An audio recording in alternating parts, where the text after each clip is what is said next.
put their clothes in there, their beds in there, their dresses in there, refrigerator, couch, and all of that. They could take control of that. So all those goods in there is nowadays when they institute these different legislations in martial law. Let's go to 1940s. So we covered those different orders. Now, what I want to say is this: when there's no means of transport, what happens? You become trapped because there's no way for you to leave. Now, when the military has you trapped, there's a word for that. It starts with the S. You know what it's called? It's called the siege. Now, you look up that word siege, it means like if you look it up on like Pt.2, that's another form of Wikipedia, it'll say it means to sit or seat. Now, when you sit in the seat, you sit for a prolonged period of time. Now, what exactly is the military action of a siege? The military action of a siege is when the military surrounds the city, puts barricades around it, and what they do is they wait for a prolonged period of time. So they put barricades around the city and they surround that particular city, cutting off all modes of transportation, all modes of goods, all modes of escape. And then what they do, they sit there and they wait. And what goes on inside those barricades, people what? They suffer from famine. Because no goods can come in or out of the city. So that's when the United States gonna come, when the military gonna come, they're gonna really surround the ghettos. They're gonna surround, this whole place gonna be under martial law, but it's the time of Jacob's trouble. Okay, because a lot of this hell gonna come on the children of Israel.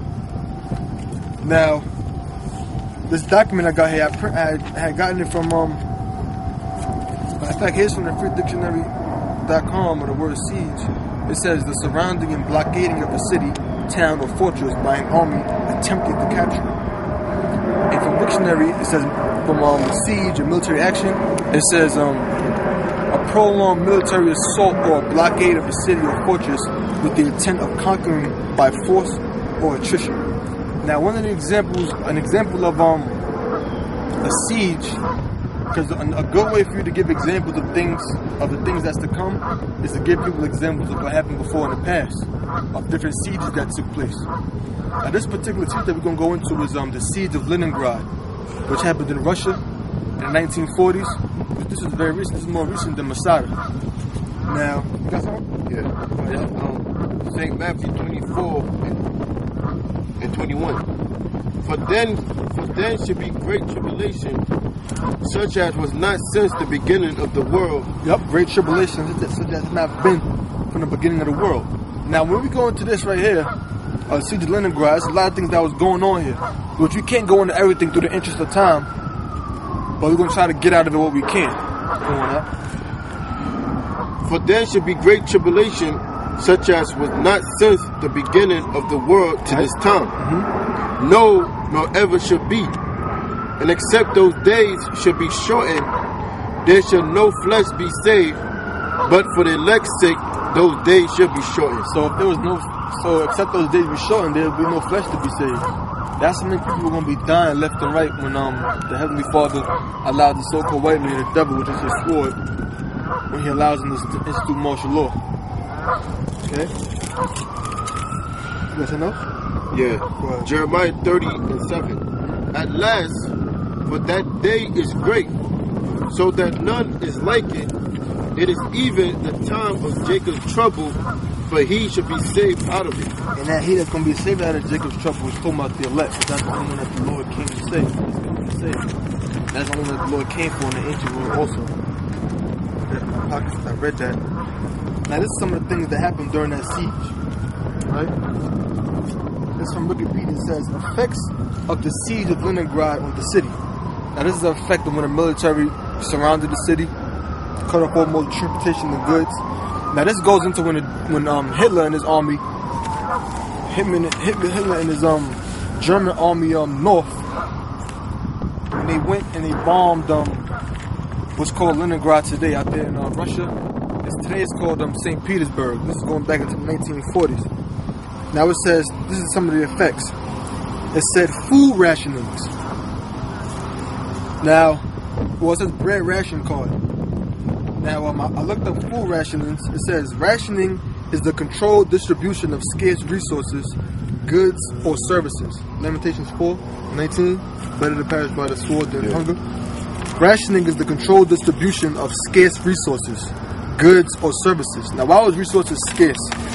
One of the reasons why resources were scarce is because what Hitler did was he came in there with 1 million troops, 600 tanks, and 1,000 planes. Now, Hitler's army group North expected to conquer the city conquer Leningrad within 4 weeks, but it actually lasted 872 days, which is approximately 29 months. Now, the Germans, it says, I watched a documentary, it's called The Unknown War, The Siege of Leningrad. It's on a page called 1941-1945 USSR. It's about 5 parts, about 50 minutes. It says the Germans dropped bombs on the cities and destroyed the Badev warehouses. That's spelled B-A-D-A-E-V. Now, when they bombed and destroyed those Badev warehouses were houses that had a lot of food in there. Different types of like sugar in there, flour and so forth. Now those bombs, they destroyed 3,000 tons of flour.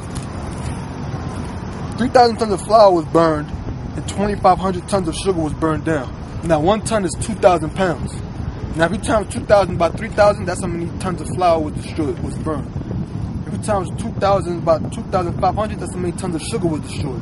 So you already know it was scarce out there. Food was scarce. So they had those food rationing cards. So I'm going to go back to that. Food rationing. Rationing is the controlled distribution of scarce resources, goods, or services. Why was that service? Because there was no trip. By that time, nobody was taking buses. You couldn't take no bus. They were dropping bombs on the city, man. You couldn't take no bus.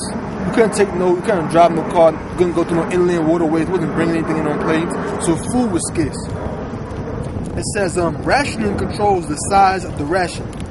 One's allotted portion of the resources being distributed on a particular day or at a particular time. So they had so little food that they had to give the people a particular amount of food at a particular amount of time, at a particular time period of the day. Because what happened was when the siege came, you had men and women, civilians, who helped the armies build barricades around the city to stop the armies from coming in. They built about 350 miles of defenses.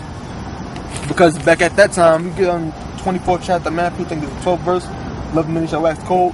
Now this time people was actually working together.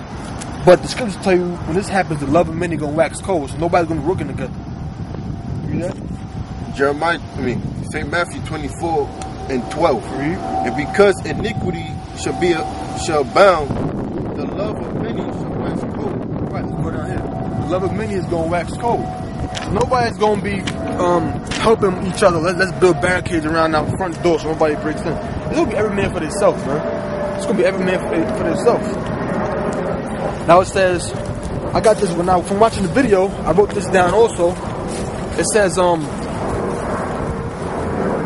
guess what the ration of food was. The ration was 2 slices of bread a day. 2 slices of bread, which is equal to 4.5 ounces. You can't survive with 2.5 slices of bread a day. And they were saying when the winter came, the winter was the worst. They that in Luke 21st chapter, praying out your flight being winter. Yeah. When the winter came, it was the worst. When the winter came, it was the worst because people was dying, people was freezing to death. It was certain cities that they found that was abandoned. They found 300,000 people dead in those particular cities.